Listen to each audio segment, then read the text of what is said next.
الحمدللہ رب العالمین والصلاة والسلام علی سید المرسلین وعلی آلہ وصحبہ اجمعین ومن تبعہم بإحسان الی یوم الدین۔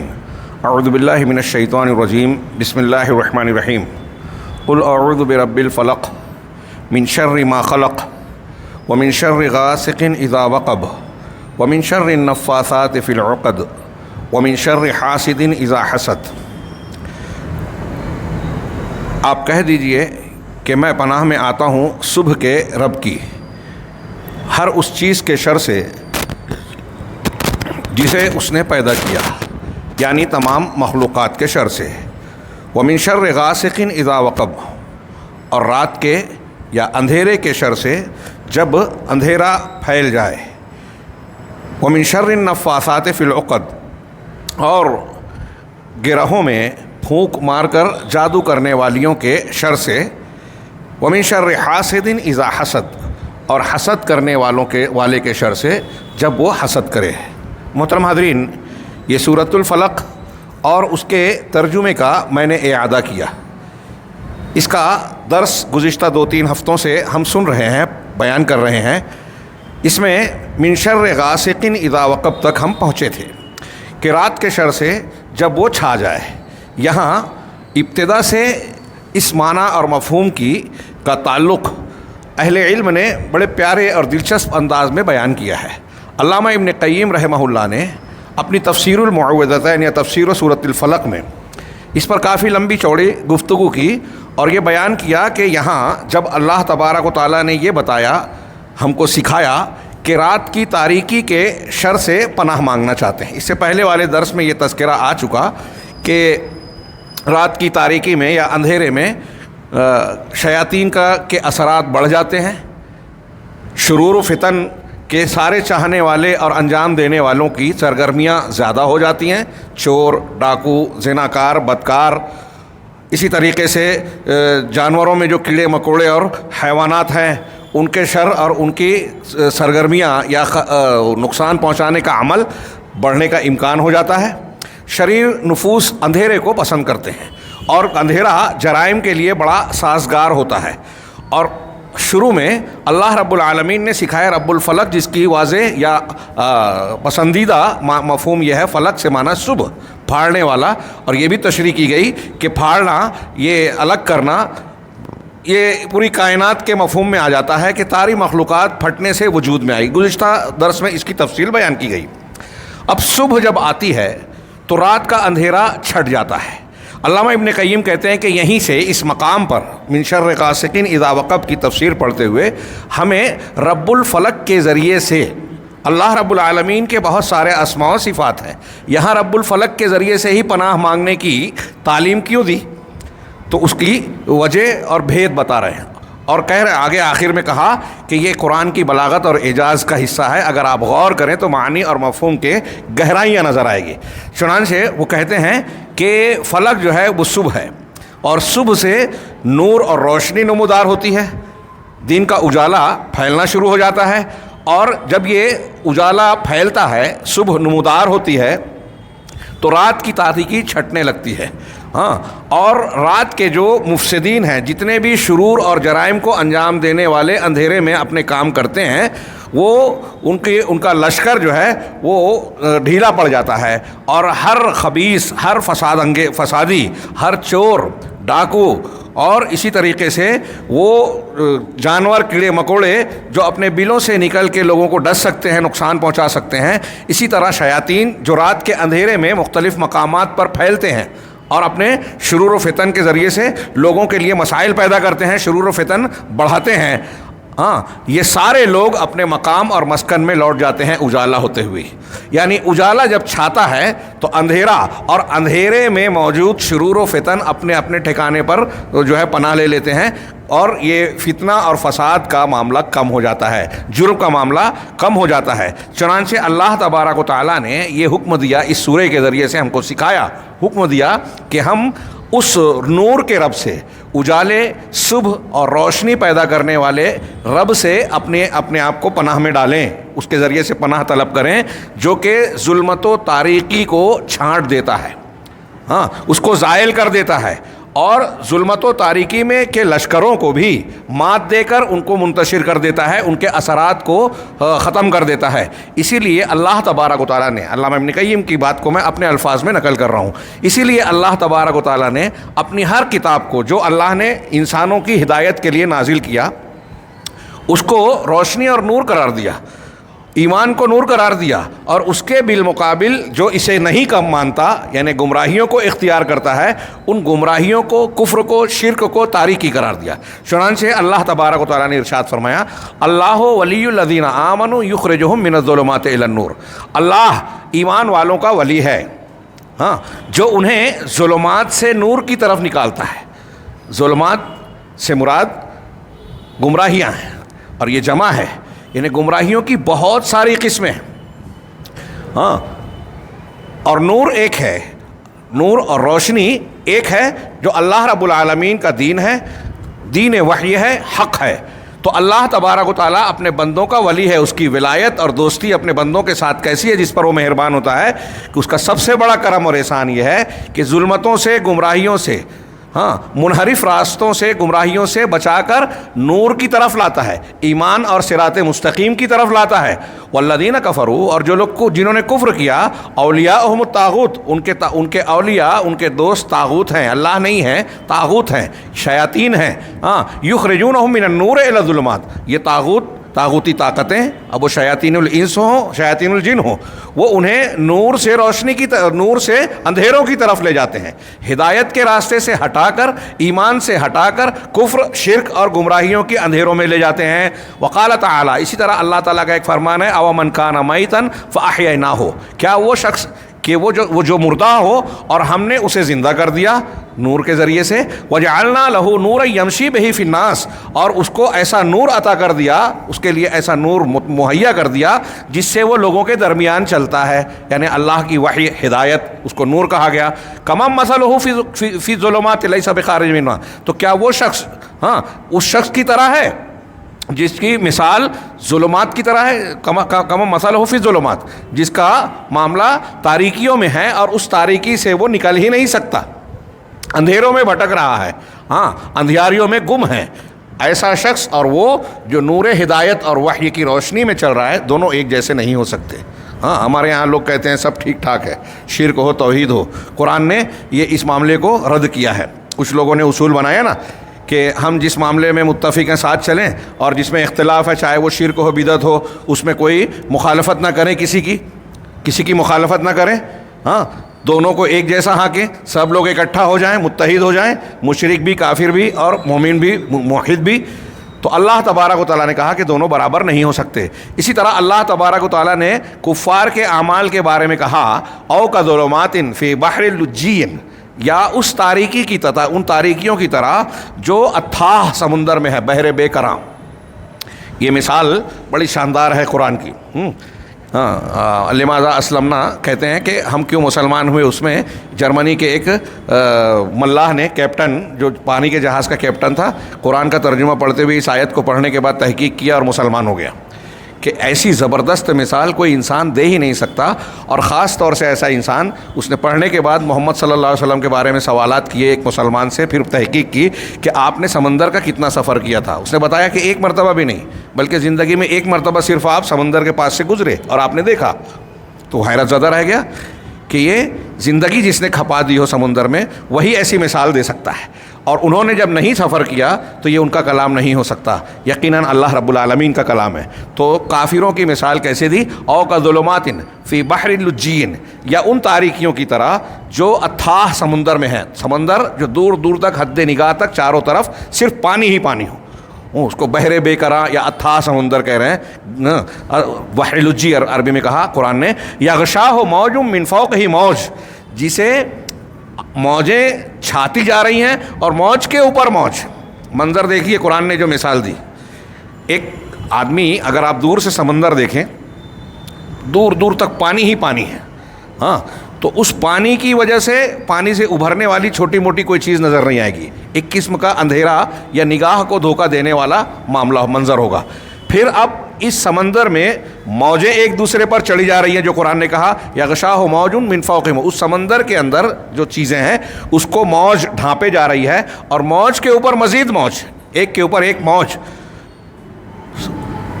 من فوقہ سحاب، ان موجوں کے اوپر گھٹا ہے، بدلی ہے، بادل چھایا ہوا ہے، کالی گھٹا چھائی ہے، سمندر ہے، موج پر موج ہے، اور پھر مزید گھٹا ہے، بادل چھایا ہوا ہے.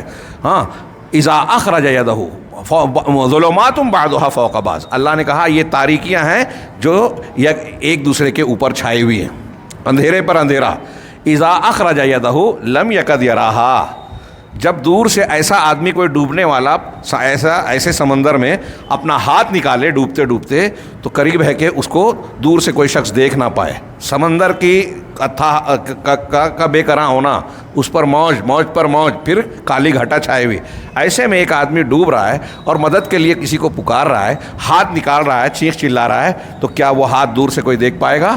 ہاں، تو اسے قریب ہے کہ نہیں دیکھ پائے. وَمَن لَّمْ يَجْعَلِ اللَّهُ لَهُ نُورًا فَمَا لَهُ مِن نُور، اور اللہ جسے نور مہیا نہ کرے، روشنی نہ دے، تو پھر اس کے پاس کوئی روشنی، کوئی ہدایت، کوئی نور نہیں ہوگا.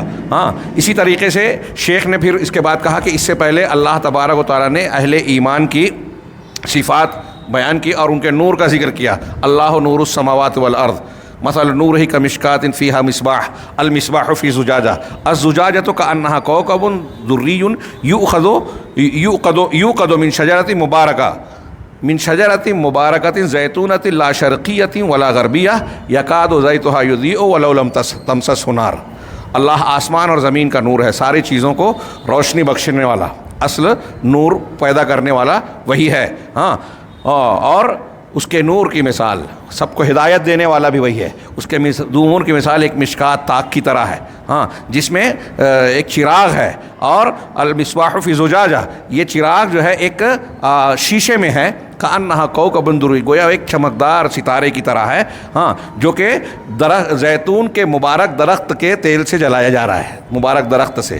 ہاں، یکاد زیتھا، قریب ہے کہ اس کا تیل بھی جو ہے روشن ہو جائے، ہاں، اگرچہ کہ اس کو آگ چھوئے نہیں، آگ نہیں چھو رہی ہے تب بھی یہ ساری چیزیں، یعنی چراغ، ہاں، اور روشنی، کانچ کا شیشہ، ان کی چمک سے اور تیل کی شفافیت، یہ چمک اٹھ رہا ہے. یہدی اللہ نور علی نور، یہ نور پر نور ہے، روشنی پر روشنی ہے. یہدی اللہ لنورہ من یشاء، اللہ جسے چاہے اسے ہدایت دیتا ہے اپنے نور کی.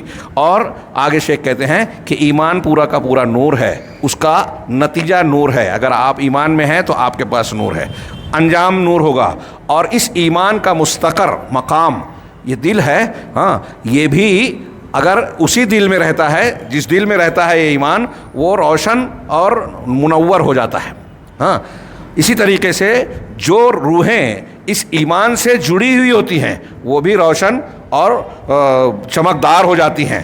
اسی طرح اس کے برخلاف کفر اور شرک، یہ سب کے سب اندھیرا ہے، اس کا معال اور انجام اندھیرا ہے. اور یہ کفر اور شرک اندھیرے اور سیاہ دلوں میں ہوتا ہے، اور اس کا انجام بھی، جو ارواح اس سے جڑی ہوئی ہوتی ہیں وہ بھی سیاہی میں جو ہے چھائی گری ہوئی ہوتی ہیں. شیخ نے کہا اس رب الفلق کے ذریعے ظلمت اور تاریکی کے شر سے پناہ مانگنے پر آپ غور کیجئے، اور اس تاریکی اور شر میں جو کچھ خرابیاں ہوتی ہیں اس سے پناہ مانگنے میں آپ غور کیجئے کیسے معانی ہیں. اور یہ معنی اس بات کی گواہی دیتا ہے، علامہ ابن قیم کہتے ہیں کہ جو اس پر غور کرے گا تو یہ گواہی پائے گا کہ یہ اللہ تبارک و تعالیٰ کا کلام ہے، حق ہے. ہاں، بلکہ یہ دونوں صورتیں یہ اللہ کے نبی جناب محمد رسول اللہ صلی اللہ علیہ وسلم کے سچے رسول اور قرآن کے اللہ کا کلام ہونے کی عظیم ترین دلیلوں میں سے ہے. جبکہ اس کے بالمقابل شیاطین یا دوسرے لوگ ایسا کلام بنا ہی نہیں سکتے. اللہ نے فرمایا کہ جو شیاطین لے کر اترتے ہیں تو ان کا معاملہ ایسا ہے کہ شیاطین یہ لے کر نہیں اترے ہیں قرآن کو، وما تنزلت بہ الشیاطین وما ينبغي لهم ما يستطيعون، اور ان کے لیے یہ روا بھی نہیں ہے اور اس کی وہ طاقت بھی نہیں رکھتے. شیاطین ایسا کر ہی نہیں سکتے. ہاں، اب یہاں مزید اس کو واضح کرتے ہوئے میں یہ معنی مفہوم دہرا رہا ہوں کہ آپ اس صورت کی گہرائیوں کو، معنویت کو سمجھیں. ہاں، شیخ نے کہا کہ ایک بات یہ جان لیجئے، علامہ ابن قیم آگے ایک فصل قائم کر کے کہہ رہے ہیں کہ فلک جو ہے، الخلق، جتنی مخلوقات ہیں وہ سب فلک میں شامل ہیں. ہاں وہ اس طرح سے کہ فلک بمانا مفلوق مفعول کے معنی میں ہے، وہ چیز جو پھاڑی جائے، جیسے قبض سلب کرنا۔ اللہ عز و جل نے کہا فالق الاصباح، صبح کو پھاڑنے والا، اسی طرح کا فالق الحب والنوا، دانے اور بیج کو پھاڑنے والا، بیج اور دانے کو گٹھلی کو پھاڑنے والا، جس سے پیڑ پودے اور ساری چیزیں پیدا ہوتی ہیں۔ پھر اللہ تبارک و تعالیٰ ہی نباتات کو زمین کو پھاڑ کر نباتات کو نکالتا ہے، پہاڑوں کو پھاڑ کر چشموں کو بہاتا ہے، ہاں بادل کو پھاڑ کر بارش کے قطرات نازل کرتا ہے، اور اسی طریقے سے جنین کو یہ کیا نام ہے رحم کو پھاڑ کر جنین یعنی بچے کو ماں کے پیٹ سے نکالتا ہے، اسی طریقے سے رات کی تاریکی سے صبح کے اجالے کو نکالتا ہے اور صبح کو ظلمت سے نکالتا ہے۔ ہاں اس طریقے سے آپ دیکھیں کہ ہر جگہ پھٹنے کا مفہوم اور معنی پایا جاتا ہے۔ یہ کائنات آسمان و زمین بھی ایک ملی ہوئی تھی اور پھٹنے کے بعد وجود میں آئی۔ ہاں تو گویا یہ صبح جو ہوتی ہے یہ بالکل واضح، روشن اور سفید ہوتی ہے۔ چنانچہ جس طریقے سے اللہ تبارک و تعالیٰ کی ساری مخلوق فلق اور فرق کے ذریعے سے چیزوں کو الگ کر کے اور ان کو پھاڑ کر اللہ رب العالمین نے بتایا، اور یہ سب کے سب فرقان ہیں، اسی طریقے سے رب العالمین جیسے اندھیرے اور اجالے کو الگ کرتا ہے، بچوں کو الگ کرتا ہے، زمین کو پھاڑ کر جو ہے پودے نکالتا ہے، بیج کو پھاڑ کر پودے اگاتا ہے، ایسے ہی وہ شخص حق اور باطل کو پھاڑ کر الگ کر دیتا ہے۔ اور باطل فیفرق، چنانچہ حق کے ذریعے سے باطل کی تاریکیوں اور اندھیروں کو چھانٹ دیتا ہے۔ جس طریقے سے صبح کے آنے سے رات کا اندھیرا چھٹ جاتا ہے، ایسے ہی اللہ کی ہدایت آنے سے کفر اور شرک کی اندھیاریاں جو ہے وہ چھٹ جاتی ہے۔ اسی لیے اللہ تبارک و تعالیٰ نے اپنی کتاب قرآن مجید کا ایک نام الفرقان بھی رکھا ہے۔ یہ فرق اور فلک سے ہی بنا ہوا ہے، فلک کے معنی میں ہی ہے، اور اس کی مدد کو فرقان کہا، ہاں کیونکہ یہ جو قرآن ہے یہ حق اور باطل کے درمیان اور اللہ کے دشمنوں اور اللہ کے دوستوں کے درمیان فرق کرنے والا ہے۔ اسی سے وہ سمندر کا پھاڑنا بھی ہے جو حضرت موسیٰ علیہ السلام کے لیے پھٹا، ہاں اور اللہ نے اس کو بھی فلک کا نام دیا قرآن مجید میں۔ چنانچہ ان ساری تفصیلات پر غور کرنے سے آپ کو حکمت نظر آئے گی کہ یہاں اس صورت میں قل اعوذ برب الفلق، فلک کے پروردگار سے، صبح کے پروردگار سے پناہ مانگنے کی کیا حکمت ہے، کیا معنویت ہے، کتنی گہرائی ہے اور کتنا زبردست معنی اس میں سمٹا ہوا ہے۔ یقیناً یہ قرآن کا اعجاز ہے اور یہ اللہ تبارک و تعالیٰ جو حکیم و حمید ہے اس کی جانب سے نازل شدہ ہے۔ یہ من شر غاسق اذا وقب کا فلک سے تعلق بتایا۔ یہاں پہلے اس صورت میں من شر ما خلق، ساری مخلوقات میں جو برائیاں ہیں شر ہے اس سے پناہ مانگنا، پھر من شر غاسق اذا وقب، اس کے بعد تیسرے نمبر پر جس شر سے پناہ مانگنے کی تعلیم دی وہ ہے من شر النفاثات فی العقد، گرہ میں پھونک مارنے والیوں، پھونک مار کر جادو کرنے والیوں کے شر سے۔ ہاں اور یہ شر جو ہے یہ جادو کا شر ہے، کیونکہ گرہوں میں پھونک مارنا یہ ان نفوس کا، ارواح خبیثہ کا کام ہے جو کہ دھاگوں میں یا اس قسم کی چیزوں میں پھونک مارتے ہیں، اور ہر گرہ کو باندھ کر ہاں اس میں جو ہے اپنے منتر تنتر جو بھی وہ کرتے ہیں اس کے ذریعے سے پھونک مارتے ہیں۔ اور یہ پھونک مارنا نفس جو ہے، نفاسات، یہ نفس جو ہے تھوک کے ساتھ پھونکنے کے معنی میں ہے، یعنی اس طرح سے پھونکنا کہ ہمارا تھوک بھی نکلے۔ عربی زبان میں یہ کئی لفظ ہے، نفس ہے، نفخ ہے، اور ایک ہے طفل، پھکانا ہلکا پھلکا، یہ ان دونوں کے بیچ میں ہے۔ ہاں یہ کہہ رہے ہیں کہ النفس فعل الساحر، اب نفس من شر النفاثات، پھونک مارنے والے، تو یہ جو نفاثات کہا گیا یعنی نفس پھونکنا، یہ جادوگر کا ایک فعل ہے، عمل ہے۔ جادوگر جب اپنے خاص طریقے اور کیفیت کو اختیار کرتا ہے خباثت اور شرارت کی، جس سے وہ اپنی خباثت کا اثر اپنے مسحور پر، جس کو نشانہ بناتا ہے، جس پر جادو کرتا ہے، ہاں اس کو نشانہ بنانا چاہتا ہے، اس کے لیے خاص عمل اور خاص کیفیت اختیار کرتا ہے، تو ایسی صورت میں وہ خبیث ارواح کے ذریعے سے پناہ طلب کرتا ہے، خبیث ارواح کے ذریعے سے پناہ طلب کرتا ہے اس وقت جب وہ ان گرہوں میں پھونک مارتا ہے۔ جادو کے اور بھی کئی طریقے ہیں، لیکن بطور خاص یہاں ذکر کیا اللہ تبارک و تعالیٰ نے گرہ میں، گرہ کو لگا کر گانٹھ باندھ کر، گرہ گانٹھ کو کہتے ہیں، گانٹھ لگا کر اس میں پھونک مارنے کے شر سے، اس کے علاوہ بھی اگر کوئی طریقہ ہو تو اس کو اختیار کیا جا سکتا ہے۔ چنانچہ جب ایسا وہ لوگ کرتے ہیں، شریر نفوس سے جو شیاطین ہوتے ہیں ان سے مدد مانگتے ہیں، تو یہ شیاطین اپنے اثرات اور شرور کے ذریعے سے، تکلیف کے ذریعے سے اس میں مددگار بنتے ہیں، اور جس کے خلاف جادو کا عمل کیا جا رہا ہے، اگر اللہ رب العالمین کی اذن ہو، اللہ کا حکم ہو، تو وہ اس پر اثر انداز ہوتے ہیں۔ اس سلسلے میں گویا جادو کرنے والا اور شیاطین کی ارواح خبیثہ ایک دوسرے کی مددگار بنتی ہیں۔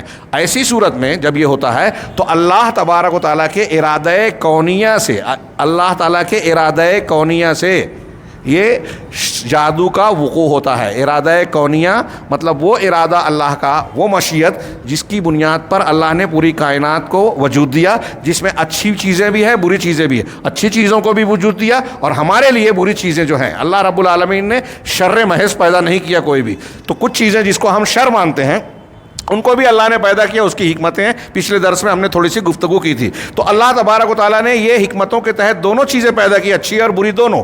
یہ اللہ کا ارادہ کونیہ ہے، یعنی کائنات اور تخلیق کی بنیاد پر جو ارادہ ہے، اور وہ ارادہ جو اللہ شریعت کے ذریعے سے چاہتا ہے وہ اچھی چیزوں کو چاہتا ہے، بری چیزوں سے منع کرتا ہے۔ تو یہ جادو کا وقوع شرعی ارادہ اللہ رب العالمین کا نہیں ہے۔ اب یہاں ایک بات یہ بھی سوال کیا جاتا ہے کہ یہ مؤنث کا صیغہ کیوں استعمال کیا کہ من شر النفاثات فی العقد، کہ گرہ میں، گانٹھوں میں پھونک مارنے والیوں کے شر سے۔ تو اس سلسلے میں ہمارے یہاں آپ عام طور سے تفاسیر میں دیکھیں گے، ایک صاحب ابو عبیدہ گزرے ہیں، انہوں نے ایک تشریح کی کہ لبید بن عاصم، جس نے جو یہودی تھا اصلاً، منافقت کرتے ہوئے مدینہ میں رہتا تھا، اور اللہ کے نبی صلی اللہ علیہ وسلم کے تعلق سے بغض عناد رکھتا تھا، یہودیوں نے اس سے مدد مانگی اور اس سے جادو کروایا، بہت بڑا جادوگر تھا، اور اس کی دو بیٹیاں تھیں جو بہت زیادہ جادو میں مہارت رکھتی تھی، تو ان بیٹیوں نے بھی اس سلسلے میں جادو کیا تھا نبی صلی اللہ علیہ وسلم کے خلاف، اس لیے لڑکیوں کے لیے یہ بات کہی گئی۔ اور بعض لوگ یہ بھی کہتے ہیں کہ اس معاملے میں زیادہ تر خواتین کا دخل بھی ہوتا ہے، لیکن صحیح بات یہ ہے جو علامہ ابن تیمیہ اور دوسرے بہت سارے علماء نے کہی کہ یہاں نفوس کو محذوف مانا جائے گا، یعنی نفاسات سے مراد النفوس النفاسات، یعنی وہ نفوس، وہ روحیں، ارواح خبیثہ، وہ ارواح جو کہ پھونک مارنے والیاں ہیں۔ تو نفوس خبیث روحیں، جب ہم کہیں گے تو وہ مردوں کی بھی ہو سکتی ہیں اور عورتوں کو بھی ہو سکتی ہیں، اور خبیث روحوں سے مراد شیاطین بھی ہو سکتے ہیں۔ چنانچہ یہ زیادہ بہتر معنی ہے کہ وہاں نفوس کے معنی میں مانا جائے۔ یہ الگ بات ہے کہ لبید بن عاصم کی لڑکیاں رہی ہوں، لیکن اصل جادو کرنے والا جناب محمد رسول اللہ صلی اللہ علیہ وسلم پر تو جو ہے اپنے لبید بن عاصم ہی تھا۔ یہاں میں ایک بات، اب یہاں اسی جب تذکرہ نکلا لبید بن عاصم کا، تو اس صورت کے تناظر میں یہ بھی ذکر ہو جائے، اور یہ بڑا اہم ذکر ہے اس بنیاد پر کہ بہت سارے عقل پسندوں کو، مسلمانوں میں بہت سارے ایسے ہیں جو منکری حدیث ہیں، کھلے وہ تو انکار کرتے ہی ہیں اس روایت کا، بہت سارے دانشور مفکرین اور عقلانیت پسند جو کھلے طور سے منکر حدیث نہیں ہیں، انہیں بھی اللہ کے رسول صلی اللہ علیہ وسلم پر جادو کیے جانے والا واقعہ کھٹکتا ہے، اور وہ اس سلسلے میں کچھ اعتراضات کھڑا کر کے اس حدیث کا جو اس سلسلے میں بیان کی جاتی ہے، موجود ہے، ثابت ہے، اس کا انکار کرتے ہیں، اور منکرین حدیث کے لیے معاملے کو آسان کرنے کی کوشش کرتے ہیں دانستہ اور نادانستہ طور پہ۔ چنانچہ پہلے روایت کو سرسری طور سے دیکھیں، ہشام اپنے والد عروہ سے روایت کرتے ہیں، اور وہ حضرت عائشہ صدیقہ رضی اللہ تعالیٰ عنہا سے، وہ کہتی ہیں کہ نبی صلی اللہ علیہ وسلم پر جادو کیا گیا۔ یہ کئی روایتیں اگر بخاری مسلم، اور بخاری مسلم ہی میں صرف نہیں ہیں، دوسری بہت ساری احادیث کی کتابوں میں ہیں، اور بعض روایتوں کی تشریح اور تفسیر بھی کرتی ہیں، کچھ باتیں جو بخاری مسلم میں نہیں ہیں، بعض کی وضاحت دوسری حدیثوں سے بھی ہوتی ہے۔ تو میں ان روایت کا خلاصہ اپنے الفاظ میں بیان کر رہا ہوں کہ اللہ کے رسول صلی اللہ علیہ وسلم جب حدیبیہ سے لوٹے تو اس کے بعد یہ جادو کا معاملہ سامنے آیا۔ بعض روایتوں میں یہ بھی ہے کہ یہود اللہ کے رسول صلی اللہ علیہ وسلم پر جادو کرنے کی کوششیں بہت پہلے سے کر رہے تھے، بلکہ خیبر کے یہودیوں نے اپنے طور پر کوششیں کی، ہر بار بار ناکام ہوئے تو انہوں نے آ کر مدینہ میں رہنے والے لبید بن عاصم یہودی سے گزارش کی کہ اس سلسلے میں مدد کریں اور اللہ کے نبی صلی اللہ علیہ وسلم پر جادو کریں. اور ان کا مقصد کیا تھا؟ نبی صلی اللہ علیہ وسلم کو جان سے مار دینا، کہ جادو کے اثر سے آپ کا خاتمہ کر دیا جائے. ہاں، غور کرنے کی بات ہے. اس اعتبار سے وہ اپنے مقصد میں کامیاب تو بالکل نہیں ہوئے. چنانچہ اللہ کے نبی صلی اللہ علیہ وسلم کے بارے میں حضرت عائشہ کہتی ہیں کہ آپ پر جادو کیا گیا، حتی انہ لیخیل الیہ انہ صنع شیئا وما صنعہ، یہاں تک کہ آپ کے ساتھ ایسا معاملہ ہوتا تھا، آپ کو ایسا لگتا تھا، خیال گزرتا تھا کہ آپ نے ایک کام کیا، حالانکہ آپ نے وہ کام کیا نہیں ہوتا. کھانا کھا لیا، لگتا کھانا نہیں کھایا، کھانا نہیں کھایا، لگتا کھانا کھا لیا. اپنی ازواج مطہرات سے ملاقات کرنے جاتے تھے، ہاں ملاقات نہیں کی، ان کو آپ کو لگتا کہ آپ نے ملاقات کر لی. یہ دنیاوی امور میں تھا. اور یہ جو بات میں کہہ رہا ہوں یہ خود حضرت عائشہ صدیقہ رضی اللہ تعالی عنہا اور دوسرے صحابہ کے بیانات میں موجود ہے کہ دینی امور میں یہ معاملہ نہیں تھا کہ آپ نے نماز نہیں پڑھی اور بھول گئے، آپ کو ایسا لگا کہ میں نے نماز پڑھ لی، ہاں قرآن کی آیتیں چھوڑ دی اور آپ کو لگا کہ میں نے قرآن پڑھ لیا یا آیتیں برابر پڑھی. دین کے امور میں ایسی کوئی غلطی نہیں ہوئی. کیوں؟ اس کی دلیل یہ ہے کہ اگر ایسا ہوا ہوتا تو ایک بڑی تعداد اس وقت تک مسلمان، یہ کب واقعہ ہو رہا ہے؟ حدیبیہ کے واقعے کے بعد، چھٹے ساتویں سال میں ہجرت کے کافی لوگ مسلمان ہو چکے، اور پھر مخالفین میں کفار و مشرکین بھی ہیں. آپ کی تعلیمات، قرآن کا بیشتر حصہ، آدھے سے زیادہ حصہ نازل ہو چکا ہے، آپ کی تعلیمات سامنے ہے. اب اگر آپ اس میں غلطی کرتے، گڑبڑ کرتے تو ایک دھوم مچ جاتی، مسلمانوں میں بھی سوال اٹھتا، اعتراض ہوتا، باتیں ہوتی، اور غیر مسلم اس کو ایک بنیاد بنا لیتے کہ دیکھو یہ نبی تو کل تک جو پیش کرتا تھا اس میں اب گڑبڑ کر رہا ہے، کل تک 5 وقت کی نماز پڑھتے تھے، آج کل 2-3 کا وقت کی نماز پڑھ رہے ہیں. ایسا کچھ بھی نہیں ہوا، کسی نے اعتراض نہیں کیا. یہ بھی اس بات کی دلیل ہے کہ نبی صلی اللہ علیہ وسلم کا جادو کے زیر اثر رہنے کے پیریڈ میں، اس وقفے میں آپ سے دین کے معاملے میں کوئی معاملہ نہیں متاثر ہوا، بلکہ آپ کے جو معاملات متاثر ہوئے وہ دنیاوی امور تھے. اچھی طرح دماغ میں رہیں. یہ اس لیے دماغ میں رہیں کہ جو لوگ اس پر اعتراض اور سوال اٹھاتے ہیں وہ یہی سوال پیش کرتے ہیں، یہ استحالہ پیش کرتے ہیں کہ اگر یہ مان لیا جائے تو کفار و مشرکین تو اعتراض کریں گے. اس زمانے کے کفار و مشرکین کو اعتراض کا موقع نہیں ملا، ہاں تو آج کے کفار و مشرکین کا کیا معاملہ؟ اور پھر شریعت تو سب کچھ سامنے ہے، اللہ کی نگرانی میں ہے. چنانچہ ابھی آگے تھوڑی سی بات کریں گے. حضرت عائشہ صدیقہ رضی اللہ تعالی عنہا کہتی ہیں کہ نبی صلی اللہ علیہ وسلم نے اپنے رب سے دعا کی، اور پھر آپ نے حضرت عائشہ کو خود بتایا کہ میں نے اپنی تکلیف کے بارے میں اللہ سے دعا کی اور اس سے جو ہے تکلیف کو دور کرنے کا مطالبہ کیا، تو اللہ نے اس سلسلے میں مجھے رہنمائی فرمائی اور مجھ کو جو ہے ایسی چیز بتائی جس سے میں اس تکلیف سے نجات پا جاؤں. حضرت عائشہ کہتی ہیں وما ذاک یا رسول اللہ، وہ کیا ہے اللہ کے رسول صلی اللہ علیہ وسلم؟ تو آپ نے فرمایا کہ میرے پاس 2 آدمی آئے، آپ لیٹے ہوئے تھے، سوئے ہوئے تھے، ہاں تو 2 آدمی آئے، ان میں سے ایک شخص میرے سر کے پاس بیٹھ گیا اور دوسرا میرے دونوں پیروں کے پاس. ایک نے اپنے ساتھی سے کہا، یہ دونوں فرشتے ہیں، ہاں کہ ما وجع الرجل، اس آدمی کو کیا ہوا، کیا تکلیف ہے؟ تو دوسرے نے کہا مطبوب اے مسحور، یعنی ان پر جادو کیا گیا ہے. تو دوسرے نے سوال کیا من طبہ، کس نے یہ جادو کیا؟ قال لبید بن العاصم، صاف ہے روایت میں کہ لبید بن عاصم نے کیا ہے. قال فبماذا، تو کس چیز کے ذریعے سے؟ قال فی مشتن و مشاقتن، یا فی مشتن و مشاطتن، دونوں آئے حدیث میں، کنگھی میں، اور کنگھی کرتے وقت جو بال نکلتا ہے اس کو مشاطہ کہتے ہیں، اور مشاقہ یہ روئی کے دھاگوں کو جو ردی ہو جائے اس کو کہتے ہیں. تو کچھ دھاگوں میں اور کنگھی میں، یعنی آپ کے کچھ بالوں کو، دوسری روایتوں میں یہ ہے کہ ایک یہودی آپ کی خدمت کیا کرتا تھا بچہ، وہ آپ کے کچھ بال لے جا کر اس نے لبید بن عاصم کو دیے تھے. تو ان بالوں میں اور کنگھی میں یہ کیا گیا، ایک موم کا پتلا روایات سے معلوم ہوتا ہے بنا کر اس میں جو ہے اس کو سوئی چبھو کر باندھا گیا تھا، اور پھر اسے ایک کنویں میں، آگے آ رہا ہے، کہا کہ وجف تلعین ذکر، اور ایک نر کھجور کے خوشے کی پوست میں، کھجور کا جو خوشہ ہوتا ہے اس کے اوپر جو غلاف ہوتا ہے اس کے اندر یہ کیا ہے، باندھا ہے، رکھا ہے. قال فأین ہوا، تو اس شخص نے، ایک فرشتے نے دوسرے سے پوچھا کہ وہ کہاں ہے؟ تو کہا فی زروان، بئر فی بنی زریق، ہاں زروان یا زروان میں ایک کنواں ہے جو بنو زریق کے یہاں ہے. بنو زریق قبیلے کے یہاں ایک کنواں تھا، اس کا نام زروان تھا، تو اس کنویں کے اندر پانی میں ڈالا ہے. ہاں قالت عائشہ رضی اللہ تعالی عنہا، حضرت عائشہ صدیقہ رضی اللہ تعالی عنہ کہتی ہیں کہ اللہ کے رسول صلی اللہ علیہ وسلم اس کنویں تک آئے. ہاں یہاں آپ کے آنے کا ذکر ہے. بخاری مسلم کی دوسری روایتوں میں یہ بھی ہے کہ آپ کئی صحابہ کرام کے ساتھ وہاں پہنچے. ہاں اور ثم کہا ثم رجع الی عائشہ, پھر آپ حضرت عائشہ کے پاس آئے اور بتایا واللہ لکأن ماؤها نقعۃ الحنہ, کہ اللہ کی قسم اس کا پانی اس طرح تبدیل ہو گیا جیسے مہندی کے رنگ کی طرح گہرا ہو گیا, یعنی لال رنگ ہو گیا اس میں, ہو گیا مہندی کے رنگ کی طرح ہو گیا. اور بعض روایتوں میں ہے کہ اس کنویں کے پاس جو درخت ہے, اس کنویں کا درخت اتنا ڈراؤنا ہو گیا ہے جیسے وہ بڑے بڑے سانپوں کے پھن ہیں.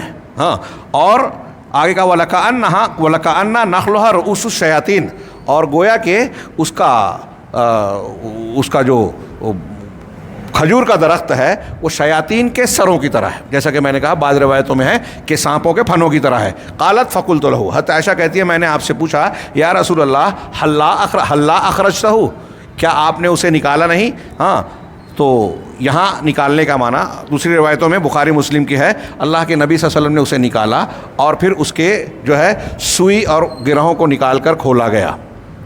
کچھ روایتوں میں ہے کہ جیسے جیسے کھلتا جاتا اللہ کے رسول صلی اللہ علیہ وسلم کو آرام محسوس ہوتا, گویا کہ اور آخری گرہ جب کھولی گئی تو گویا آپ کو پوری طریقے سے شفا مل گئی اور آپ ہلکے ہو گئے, گویا آپ بندھے ہوئے تھے آپ کھل گئے. آپ نے کہا کہ آپ اقال میں بندھے ہوئے تھے آپ کھل گئے.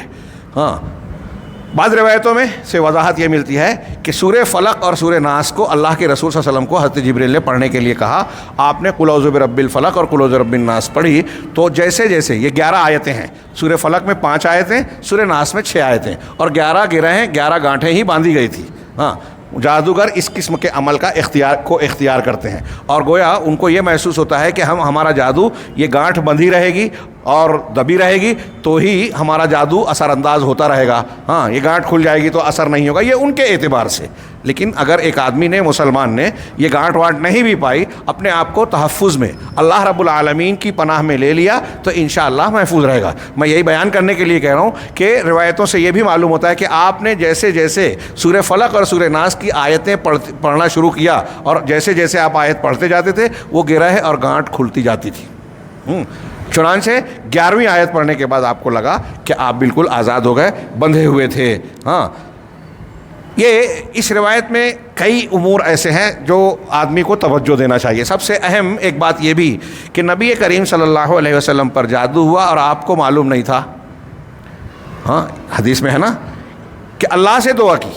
دیکھیے اللہ کے رسول صلی اللہ علیہ وسلم تکلیف میں آ رہے ہیں اور اللہ سے دعا مانگ رہے ہیں, تو اس کی حکمت بھی یہی بیان کی جاتی ہے. جو لوگ اعتراض کرتے ہیں کہ نبی پر جادو نہیں ہو سکتا, اس کے جواب میں ایک پہلو یہ بھی بیان کیا جا سکتا ہے اور ہے یقیناً بہت مضبوط کہ اللہ تبارک و تعالیٰ اپنے انبیاء کو آزماتا ہے, نیک صالح بندوں کو آزماتا ہے اور سب سے زیادہ انبیاء کو آزمائش میں ڈالتا ہے.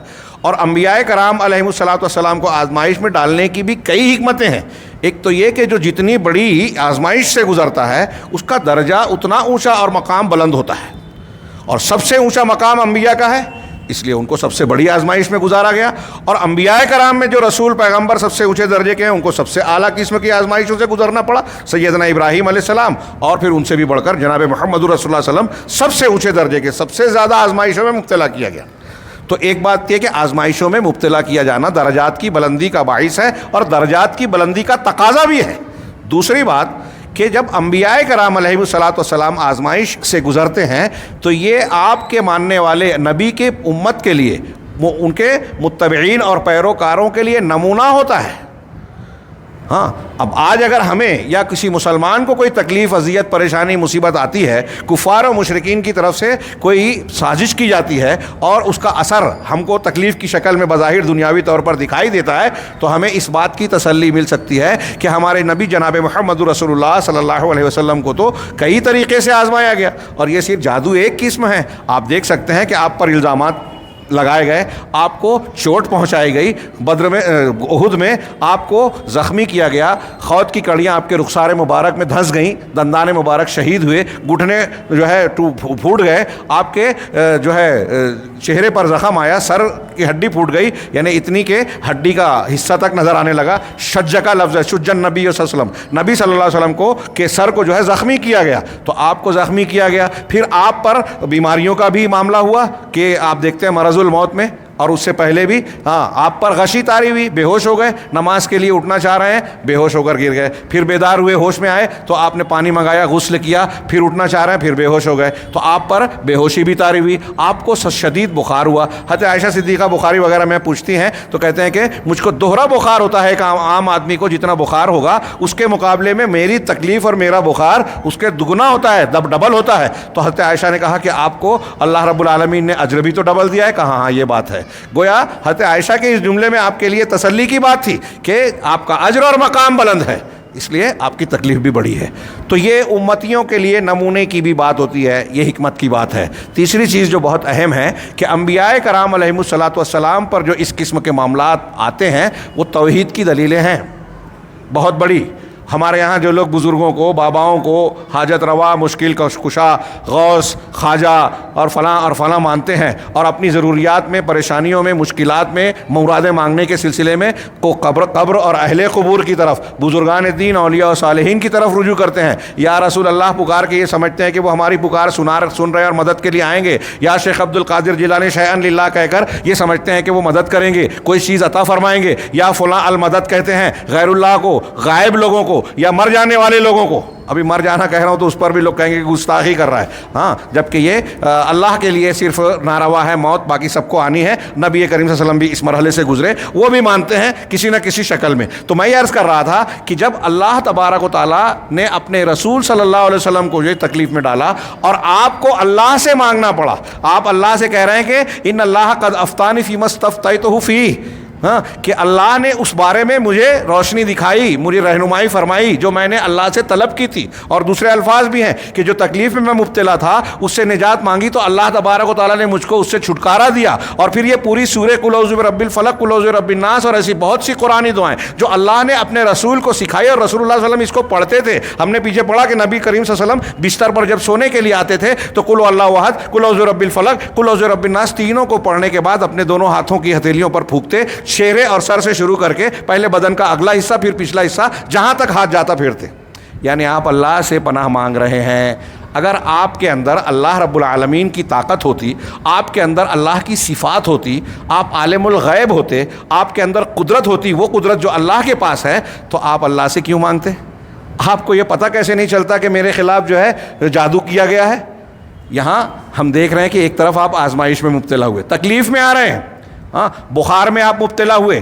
یہ بخار میں آنا توحید کی دلیل ہے نبی صلی اللہ علیہ وسلم کا کہ آپ اللہ نہیں ہیں، آپ کو بھی دیگر انسانوں کی طرح عوارض پیش آئے، ہاں، آپ کا مقام سب سے اونچا ہے کائنات میں، مخلوق میں، اس میں کوئی شک نہیں ہے، لیکن آپ اللہ نہیں ہیں، اللہ تبارک و تعالیٰ کے کسی صفت اور خوبی میں شریک نہیں ہے۔ یہ بات اچھی طرح دماغ میں رکھنا چاہیے۔ اور یہ اللہ کے نبی صلی اللہ علیہ وسلم کی شان میں گستاخی نہیں ہے، بلکہ اللہ کے نبی صلی اللہ علیہ وسلم کو ان کے مقام پر رکھنا ہے۔ آپ اللہ کے عبد کامل ہیں، پوری کائنات کو اللہ نے پیدا اس لیے کیا کہ انسان اور جنات اللہ کے عبدیت کو اختیار کرے، بندگی کو۔ وما خلقت الجن والانس الا لیعبدون۔ اور اس عبدیت اور بندگی کا سب سے اعلیٰ اور کامل نمونہ جناب محمد رسول اللہ صلی اللہ علیہ وسلم۔ ہاں، کاش ہمارے وہ حضرات جو اس سلسلے کو غلط فہمی میں سمجھتے ہیں کہ اللہ کے نبی صلی اللہ علیہ وسلم کو ان کے درجے سے یا بندگی اور بشریت کے دائرے سے نکالنے میں آپ کی عزت ہے، وہ اس نقطے کو سمجھتے نہیں، اس میں ان کی عزت نہیں ہے۔ آپ بشریت کو، انسانوں کو، رسولوں کو اللہ نے سب سے اونچا مقام دیا مخلوق میں، آپ اگر اس دائرے سے نکالتے ہیں تو آپ ان کی بے عزتی کر رہے ہیں۔ ہاں، کیا مان رہے ہیں آپ؟ اللہ کے رسول صلی اللہ علیہ وسلم مخلوق ہیں یا نہیں ہیں؟ اب مخلوقات میں افضل المخلوقات، اشرف المخلوقات میں سے ہیں، یا پھر کم درجے کی مخلوقات میں سے آپ مانتے ہیں؟ تو ظاہر سی بات ہے کہ اشرف المخلوقات میں سے ہیں۔ اور اللہ کے نبی صلی اللہ علیہ وسلم کے بارے میں یہ ہمارا عقیدہ ہے کہ نہ صرف انسان بلکہ جن، فرشتے سب سے زیادہ افضل ہیں آپ مخلوقات میں، لیکن آپ بندگی کے دائرے میں ہیں، عبد کامل ہیں۔ ہم کلمہ پڑھتے ہیں، ہاں، قرآن کہتا ہے سبحان الذی اسریٰ بعبدہ، پاک ہے وہ ذات جو اپنے عبد کو لے گیا۔ رسول اللہ صلی اللہ علیہ وسلم کو عبد کہا۔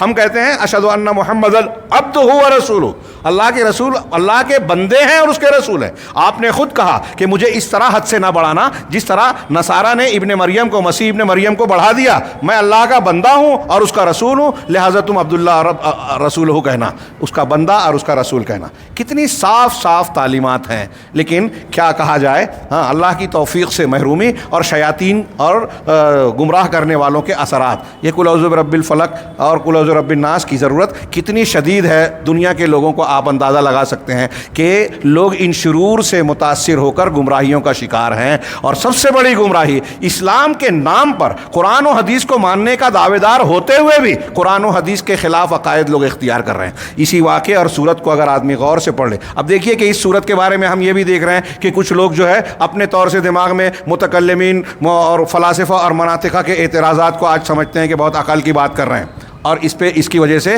جادو کی اس روایت کا انکار کرتے ہیں۔ ہم اس پر گفتگو کریں گے۔ میں فی الحال یہ کہہ رہا ہوں کہ اس میں جو ہدایات ہمیں ملتی ہے، یہ کچھ بڑی بڑی باتیں میں نے بیان کی۔ اللہ کے انبیاء کرام علیہ الصلوۃ والسلام کی آزمائش سے گزرنا، ان کا اعلیٰ مرتبہ ہونا، پھر ہمارے لیے نمونہ ہونا، اور تیسری بات یہ چیزیں توحید کی دلیل ہونا کہ یہ ہمارے اور آپ کے لیے یا سب کے لیے توحید کی دلیل ہے۔ ذرا غور کریں کہ نبی کریم صلی اللہ علیہ وسلم پر دشمن حق نے جادو کیا، آپ پر جادو ہوا، آپ کئی مہینے تک، ایک لمبی مدت تک جو ہے اس کے زیر اثر رہے، اور آپ کو یہ پتہ نہیں چلا کہ مجھ پر کیا ہوا ہے۔ اللہ سے دعا مانگی، دو فرشتے آئے، فرشتے بات کر رہے ہیں تو آپ کو پتہ چل رہا ہے کہ جادو ہوا ہے۔ کس نے کیا یہ بھی آپ کو نہیں پتہ، فرشتوں نے بتایا کہ لبید بن عاصم نے کیا۔ سمجھ رہے ہیں؟ غور کرنے کی بات ہے۔ اب اس کے بعد بھی کوئی کہے عالم الغیب، تمام باتوں کو جاننے والے، چھپی کھلی اللہ کی طرح کہہ دے، تو کتنی بڑی قرآن و حدیث کی مخالفت والی بات ہے۔ یہ جو لوگ کہہ رہے ہیں وہ یہ خوش نہ ہو کہ میری بات پر ناراض ہو رہے ہیں، بلکہ میری بات کو جو ہے برا کہیں، گالی دے میں، یہ قرآن و حدیث کی مخالفت کر رہے ہیں، آپ رسول کے خلاف جا رہے ہیں، اس حدیث کا اور ایسی بہت ساری قرآن کی آیتوں اور حدیثوں کا رد کر رہے ہیں۔ اللہ کے رسول نے کہا کہ فرشتے نے بتایا کہ لبید بن عاصم نے کیا، یہ ایک پہلو۔ دوسرا یہ کہ کچھ لوگوں کو اللہ تبارک و تعالیٰ نے ہم کو یہ جو تعلیم دی، من شر النفاثات فی العقد، ہم یہ دعا مانگے کہ گرہ میں پھونک مارنے والیوں کے شر سے میں تیری پناہ مانگتا ہوں، پناہ میں آتا ہوں۔ یہ اس بات کی کھلی دلیل ہے، بہت غور سے سنیے۔ جو لوگ کہتے ہیں ہمارے یہاں، یہ معتزلہ نے، متکلمین نے ماضی میں کہا تھا، آج کل بھی کچھ لوگ کہتے ہیں، اور جو ہے ہمارے یہاں غیر مسلموں میں بھی ایک طبقہ ہے۔ اب یہاں افراط و تفریط دیکھیے کہ ایک طرف جو لوگ مانتے ہیں وہ ان چیزوں کو بھی مان لیتے ہیں جو جادو نہیں ہے یا اس سے زیادہ بڑھ کر مان لیتے ہیں، اور جو لوگ رد کرتے ہیں اس کے مخالفت میں جاتے ہیں تو جو ثابت ہے اس کا بھی رد کر دیتے ہیں۔ تو ہمارے ہاں کچھ سنستھائیں، کچھ کمیٹیاں، تنظیمیں ایسی چلتی ہیں جو کہتی ہیں کہ جادو ہے ہی نہیں، اس کا وجود ہی نہیں ہے۔ یہ بھی غلط ہے، اور جس کو وہ پیش کرتے ہیں کہ دنیا میں آج کل جو لوگ جادو کے نام پر کرتب بازیاں، کرشمہ سازیاں دکھاتے ہیں اسٹیج پر یا کچھ شوز میں، ڈبے میں سے جو ہے کبوتر ڈال کے جلیبی نکال لینا اور اس قسم کی دوسری چیزیں، تو اس کو کہتے ہیں کہ یہ سب ٹرکس ہیں۔ اور کچھ سائنٹیفک چیزیں ہوتی ہیں کہ ایک چھری میں جو ہے کچھ مادہ لگا لیا، پھر اس سے لیموں کو کاٹا تو وہ لال کٹ گیا، تو یہ سائنسی اعتبار سے کچھ چیزوں کا استعمال ہوتا ہے۔ ایسے بہت سارے کرتب بازیاں ہیں۔ یہ بالکل صحیح ہے کہ اس طرح لوگ دھوکہ دیتے ہیں، اور وہ جادو نہیں ہے، لیکن جادو کا وجود ہی سرے سے نہیں ہے، یہ بات بھی غلط ہے، اور معتزلہ وغیرہ نے اس کا انکار کیا۔ لیکن یہ بات قرآن، حدیث، تمام اہل علم، اہل عقل کے اتفاق سے، اہل عقول جو معتبر لوگ ہیں، اس سے ان کی بات غلط ثابت ہوتی ہے۔ پھر دوسرے مسلمانوں میں کچھ طبقات گزرے ہیں ماضی میں جو تھے عقلیت پسند، فلاسفہ، مناطقہ، معتزلہ وغیرہ، انہوں نے یہ اعتراض کیا کہ نبی صلی اللہ علیہ وسلم پر جادو نہیں ہو سکتا۔ انہوں نے مقدمہ کیا کہ جادو برے لوگوں پر اثر ہو سکتا ہے، اگر مانا بھی تو کہا کہ برے لوگوں پر، نیک لوگوں پر نہیں ہوتا، اور نیک لوگوں میں انبیاء کرام سب سے نیک ہیں، اس لیے ان پر نہیں ہو سکتا۔ اور پھر اگر محمد رسول اللہ صلی اللہ علیہ وسلم، نبی صلی اللہ علیہ وسلم پر جادو کا اثر مان لیویں تو پھر یہ تو بہت بڑا مسئلہ پیدا ہو جائے گا۔ کیوں؟ اس لیے کہ آپ دیکھتے ہیں کہ قرآن مجید میں سورہ بنی اسرائیل اور سورہ فرقان، دو جگہوں پر اللہ تبارک و تعالیٰ نے مشرکین اور کافرین کا یہ اعتراض نقل کیا کہ اللہ تعالیٰ اللہ کے رسول کے بارے میں کہا، مسلمانوں سے کہا کہ ان تتبعون الا رجلا مسحورا، کہ تم تو بس ایک ایسے آدمی کی پیروی کر رہے ہو جو مسحور ہے، سحر زدہ آدمی۔ یہ مکہ والوں نے کہا تھا۔ آپ پر جادو کب ہوا؟ مدینہ میں حدیبیہ کے بعد ہو رہا ہے۔ تو کیا مکہ والوں نے حدیبیہ والے واقعے کے تناظر میں کہا؟ اور پھر اور بھی قرآن کی آیت ہے کہ آپ کو جادوگر کہا، کہیں ساحر کہا، کہیں مسحور کہا، کہیں مجنون کہا. ہاں، اور پھر حضرت موسیٰ علیہ الصلوۃ والسلام کے واقعے میں بھی ہے کہ جب فرعون کے سامنے دعوت پیش کی تو کہا کہ یہ ساحر علیم ہے، بڑا ماہر اور جانکار جادوگر ہے. اسی لیے اس نے جادوگروں کو بلایا ان کا حضرت موسیٰ علیہ الصلوۃ والسلام کو شکست دینے رد کرنے کے لیے، جیسا کہ واقعے میں موجود ہے.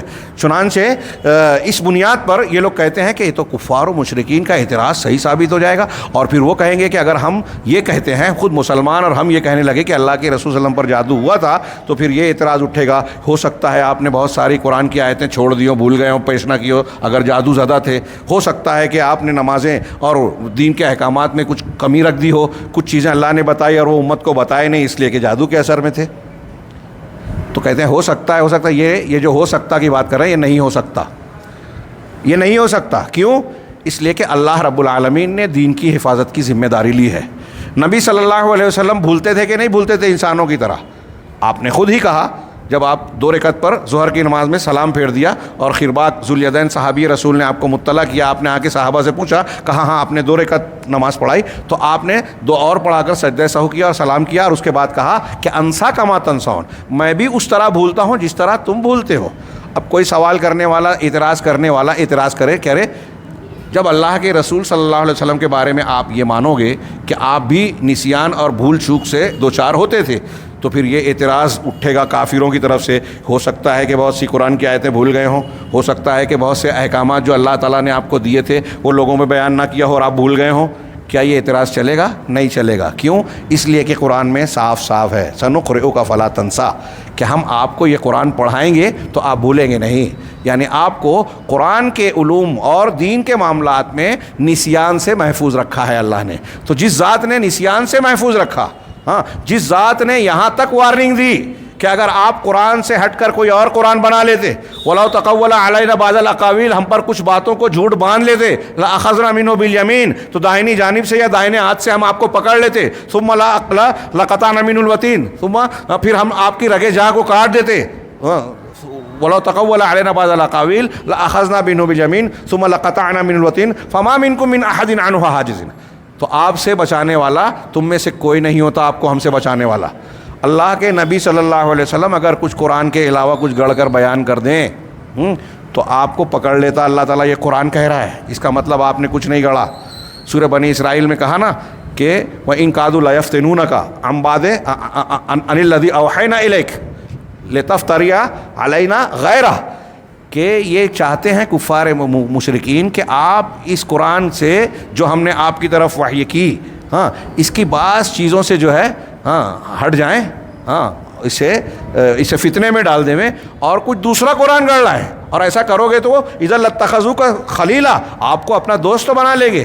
ولولا ان ثبتناک، اگر ہم آپ کو ثابت قدم نہ رکھتے، جمع نہ دیتے، لقد ترکنوا الیہم شیئا قلیلا، تو آپ ان کی طرف کچھ مائل ہو ہی چکے تھے. ہاں، اذا لاذقناک ضعف الحیات و ضعف الممات. اگر ایسا آپ کرتے، ایسا ہو جاتا، آپ ان کی طرف چلے جاتے، قرآن بدل دیتے، تو آپ کو زندگی کا بھی ڈبل عذاب ہم دیتے اور موت کا بھی. ہاں، اور پھر آپ کوئی مددگار نہیں پاتے اپنے ہمارے خلاف آپ نے لیے. کتنی خطرناک بات ہے، رونگٹے کھڑے ہو جائیں کہ نبی صلی اللہ علیہ وسلم سے اللہ نے کہا کہ اگر آپ کفار کی طرف مائل ہو جائیں، قرآن میں کچھ تبدیلی کر دیں میں اپنی طرف سے ان کی چاہت کے مطابق، تو آپ کو زندگی اور موت کا ڈبل عذاب دیں گے. ہل جانے والی بات ہے.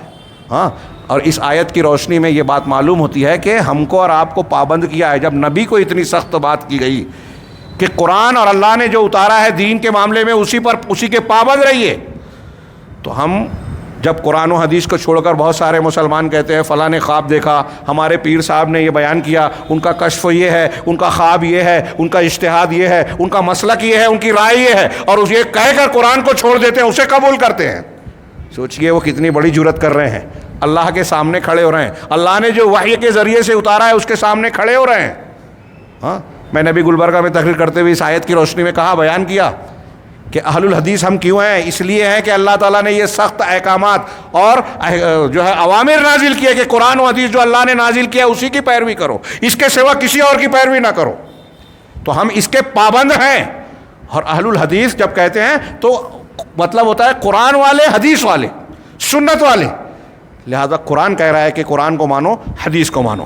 چنانچہ یہاں ہم کو یہ تعلیم بھی ملتی ہے، یہ معاف کیجئے، یہ تھوڑی سی بات پھیل گئی لیکن اسی مفہوم میں ہے کہ جو کفار و مشرکین کا جو اعتراض ہے وہاں مسحورہ بمانا جادو زدہ نہیں ہے، بلکہ علامہ زمخشری صاحب کشاف محمود زمخشری وہ خود معتزلی ہے. حیرت کی بات دیکھیے کہ معتزلہ جو ہے ان کے یہاں عقل کو نقل پر مقدم مانا جاتا ہے اور عقلی بنیاد پر چیزوں کو بیان کرتے ہیں، لیکن معتزلی کشاف نے بھی، صاحب کشاف زمخشری نے یہاں مسحورہ کا معنی توجیہ بیان کی، جس کو علامہ ابن قیم نے کہا کہ دوسرے مفسرین کی طرح زمخشری نے بھی بہت صحیح جواب دیا کہ کفار و مشرکین نے جو کہا تھا نا کہ تم مسحور آدمی کی پیروی کر رہے ہو، تو یہاں مسحور سے مراد وہ شخص ہے جس کی عقل زائل ہو جائے اور وہ سمجھ نہ پائے کہ کیا کہہ رہا ہے. اور ان کا مقصود کیا تھا یہ بیان کرنے کا کہ اللہ کے نبی صلی اللہ علیہ وسلم نے جو نبوت کا دعویٰ کیا، جو قرآن اور جو توحید کی تعلیم دے رہے ہیں، دین کی تعلیم دے رہے ہیں، تبلیغ کر رہے ہیں، یہ دراصل ان کے پاگل پن اور بے عقلی کا نتیجہ ہے. یہ مجنون ہے، پاگل ہے، جادو زدہ مسحور بمانا کہ ان پر ان کی عقل جو ہے ٹھکانے نہیں ہے، یہ کہنا چاہتے تھے. ان کا مطلب یہ نہیں تھا کہ کسی نے جادو کر دیا ہے. تو ابتدائے نبوت کے سلسلے میں یہ ان کا اعتراض تھا. اور یہ واقعہ جو ہو رہا ہے جادو کا، یہ اللہ کے نبی صلی اللہ علیہ وسلم کے نبی بنائے جانے کے تقریباً 20 سال کے بعد ہو رہا ہے، 20 سال کے بعد. اور یہ شروع میں یہ اعتراض کیا گیا، اور یہ اعتراض اس تناظر میں کیا گیا کہ آپ نے جو دعوے کیے ہیں، نبوت و تعلیمات پیش کر رہے ہیں، یہ آپ کی بے عقلی کا، پاگل پن کا، مجنونیت کا نتیجہ ہے. جیسا کہ شروع میں آپ کو ساحر کہا، مجنو کہا، ایسے ہی اسی مفہوم میں مسحور کہا اور کچھ شاعر بھی کہا. ایسے اعتراضات جو کیے گئے یہ اللہ تبارک و اللہ کے نبی صلی اللہ علیہ وسلم کی نبوت پر ضرب لگانے کے لیے کیے گئے. لہٰذا یہ ٹھیک نہیں ہے، ان کا یہ اعتراض کوئی وزن اور طاقت نہیں رکھتا. تیسری چیز کہ یہ لوگ کہتے ہیں کہ انبیاء پر جادو نہیں ہو سکتا، تو ابھی اس حدیث کو رد کرتے ہیں. اس میں جو ہے ہشام پر اعتراض کرتے ہیں. علامہ ابن قیم اور دوسرے علماء نے بھرپور جواب دیا کہ یہ جو متکلمین ہیں، اعتراض کرنے والے ہیں، وہ فن حدیث تو جانتے وانتے ہے ہی نہیں. ہشام قابل اعتراض شخصیت ہے ہی نہیں. تمام محدثین نے اس پر اتفاق کیا ہے، اس روایت کو قبول کیا ہے. صحیحین اور دوسری حدیث کی کتابوں میں یہ جو جادو والی حدیث، اللہ کے رسول صلی اللہ علیہ وسلم پر جادو کیے جانے کی حدیث ہے، تمام محدثین اور دنیا کے علماء جو معتبر ہیں سب نے قبول کیا، سب کا اتفاق ہے. اب اس کے مقابلے میں یہ عقل پسند لوگوں کی کیا حیثیت اور اوقات ہے. تیسری چیز کہ وہ کہتے ہیں کہ انبیاء کرام علیہم الصلاۃ والسلام پر جادو نہیں ہو سکتا، تو اس کا جواب قرآن سے بھی ہو سکتا ہے. قرآن میں اللہ کے پیغمبر حضرت موسیٰ علیہ الصلاۃ والسلام پر جادو کے اثر کا تذکرہ ہے. اور یہاں جو ہم پڑھ رہے ہیں من شر النفاثات فی العقد، کہ میں گرہ میں پھونک مارنے والیوں کے شر سے پناہ مانگتا ہوں. سمپلی غور کیجئے کہ اگر گانٹھ میں پھونک مارنے کا کوئی اثر نہیں ہوتا، اس کا شر نہیں ہوتا، اس کا کوئی نتیجہ نہیں نکلتا، تو اللہ رب العالمین ہم کو سکھاتا کہ اس کے شر سے پناہ مانگو. جو ہے ہی نہیں اس سے بچنے کی اللہ تعالیٰ ہمیں تعلیم دیتا. کیا یہ ہو سکتا ہے؟ جو لوگ عقلیت کے نام پر یہ بات کہہ رہے ہیں وہ اللہ رب العالمین کو نعوذ باللہ اس کی حکمت پر سوال اٹھا رہے ہیں کہ ایسی چیز اللہ نے سکھائی ہے جس کی ضرورت ہی نہیں ہے.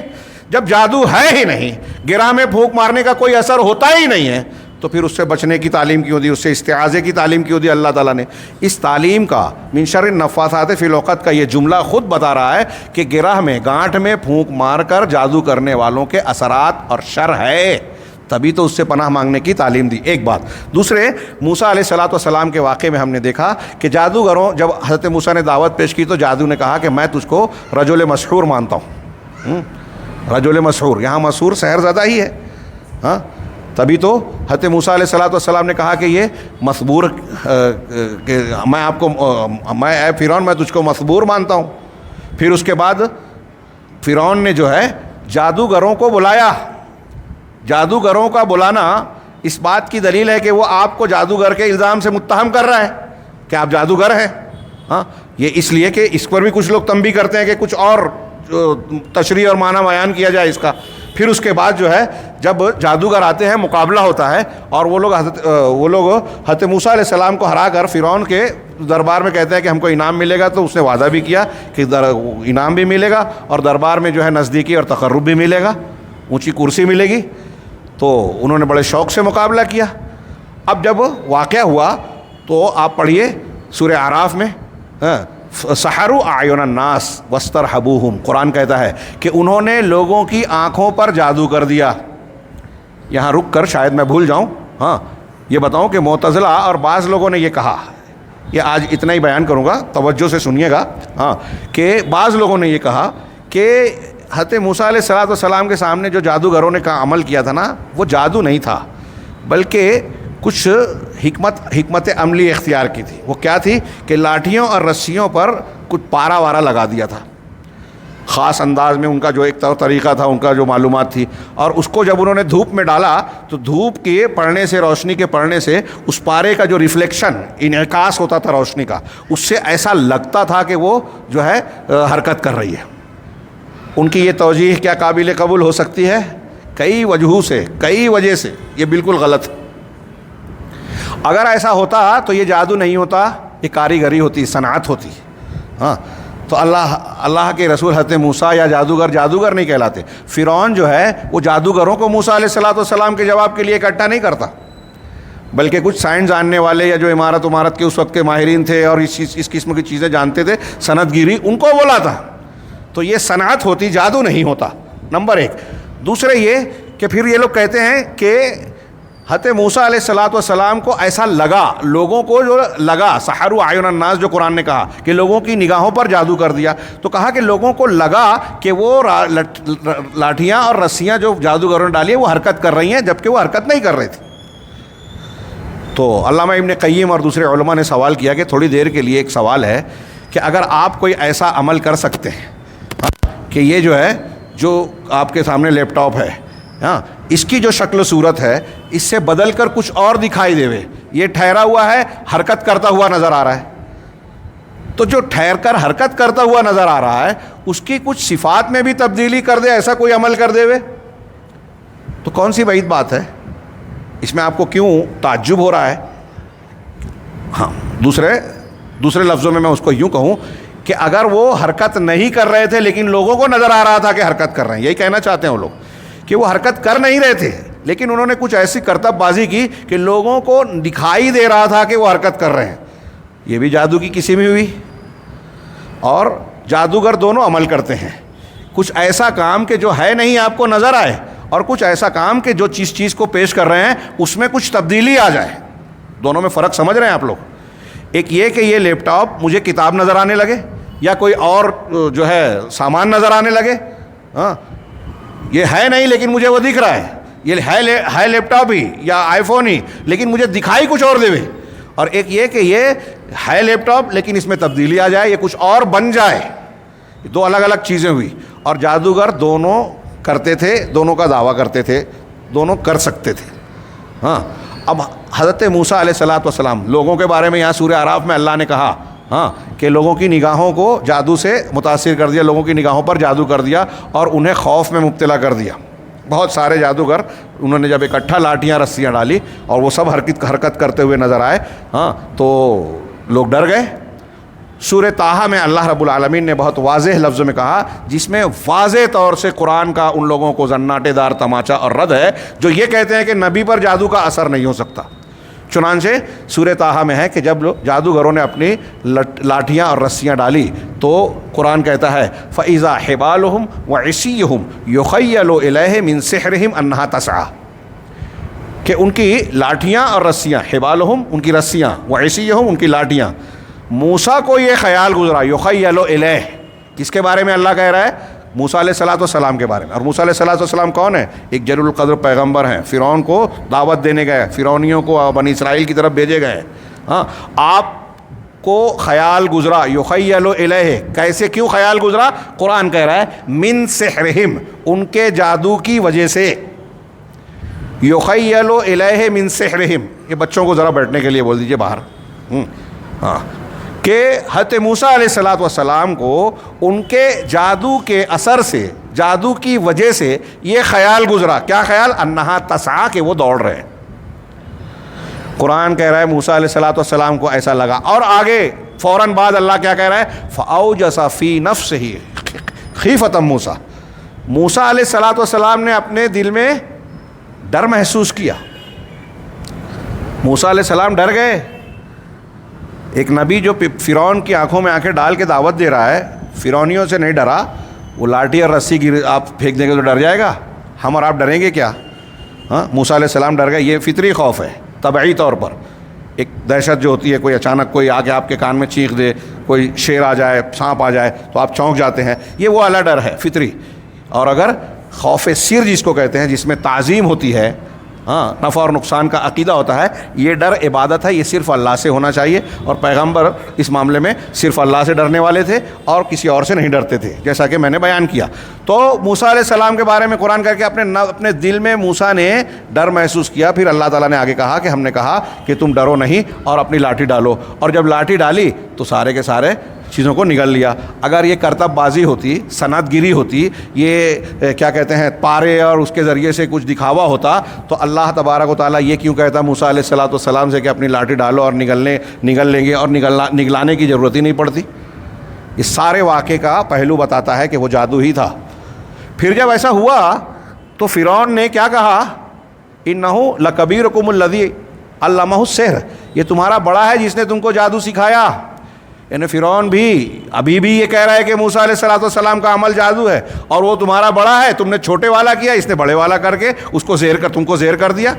حالانکہ جادوگروں نے جب موسیٰ علیہ السلام کا معجزہ دیکھا، یہ جادو نہیں تھا، یہ معجزہ تھا، تو سب کے سب سجدہ ریز ہو گئے اور اللہ تبارک و تعالیٰ پر ایمان لے آیا کہ ہم رب موسیٰ اور ہارون پر، رب العالمین پر ایمان لائے، وہ رب العالمین جو رب موسیٰ اور ہارون ہے. کتنی صاف بات ہے. یہاں میں اکثر اس واقعے کا ذکر کر کے یہ بھی استدلال کرتا ہوں کہ غور کیجئے، ہمارے یہاں لوگ کرامات بیان کرتے ہیں، بزرگوں کے ایسے واقعات جو خرق عادت ہوتے ہیں کہ انہوں نے یہ کیا، انہوں نے وہ کیا، ہوا میں اڑے، پانی پہ چلے، اور پھر اس کے بعد عوام کو، جاہلوں کو یہ تاثر دیتے ہیں کہ جب وہ ایسے تھے تو آپ ان کو پکاریں گے، ان سے مدد مانگیں گے، ان کو اپنے اور اللہ کے درمیان وسیلہ بنائیں گے تو وہ تمہاری بات کو پوری کر دیں گے یا کروا دیں گے. یہ غلط تاثر دیتے ہیں. یہاں دیکھیے کہ موسیٰ علیہ السلام نے جب معجزے کا مظاہرہ کیا تو جادوگروں نے یہ نہیں کہا کہ موسیٰ تمہاری کیا بات ہے، ہم تو تمہارے قائل ہو گئے، تم ہمارا وسیلہ بن جاؤ اللہ کے پاس، ہاں ہم تم کو اتنا بڑا پیر بابا اور ایسا مانتے ہیں. نہیں، موسیٰ علیہ السلام کا معجزہ دیکھ کر اللہ پر ایمان لا رہے ہیں. کیوں؟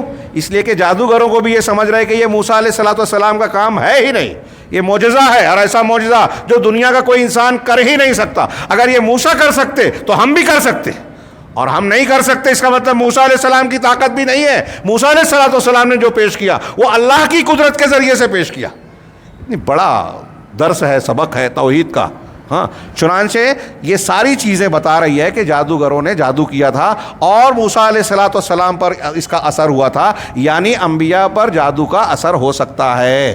امین احسن اصلاحی صاحب یہ جواب میں کئی مرتبہ نقل کر چکا. تدبر قرآن والے یہ کہتے ہیں کہ اللہ کے رسول صلی اللہ علیہ وسلم پر، یہ حضرت موسیٰ علیہ اس آیت کے ضمن میں کہتے ہیں کہ نبی پر جادو کا اثر تو ہوا، لیکن تھوڑی دیر کے لیے ہوا، چند لمحوں کے لیے ہوا. تو اب سوال یہ ہوتا ہے کہ آپ یہ کہہ رہے ہو کہ تھوڑی دیر کے لیے ہوا، تو یہ نبوت کی شان کے خلاف نہیں ہے؟ کتنی دیر کے لیے ہوگا تو شان کے خلاف نہیں ہوگا؟ ہاں، اگر 5 منٹ 10 منٹ جادو کا اثر ہونے سے نبوت کی شان پر کوئی اثر نہیں پڑتا جو آپ مان رہے ہو، تو اگر آپ مہینہ 2 مہینہ 6 مہینہ بھی مان لو تو اس سے نبوت کی شان میں کیا فرق پڑے گا؟ ایک امکان ہے پڑا، اور یہ اللہ کے رسول صلی اللہ علیہ وسلم کی آزمائش کا حصہ تھا.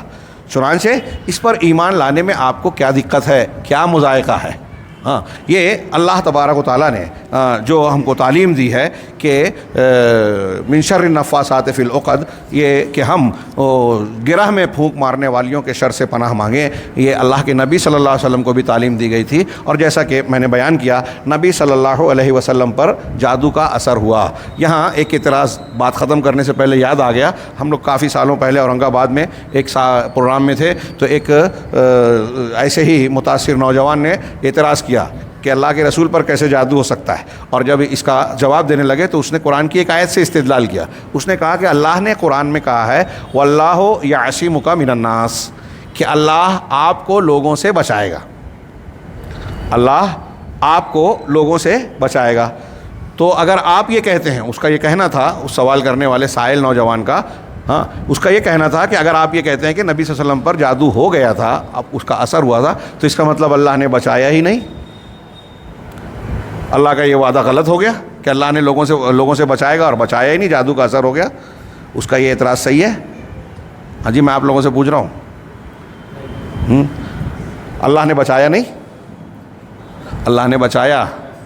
سمپل ہے جو میں نے شروع میں کہا کہ اللہ لوگوں سے بچائے گا، یہ اللہ کا وعدہ ہے. کیا اللہ کے نبی صلی اللہ علیہ وسلم کو تکلیف نہیں پہنچا سکے کفار؟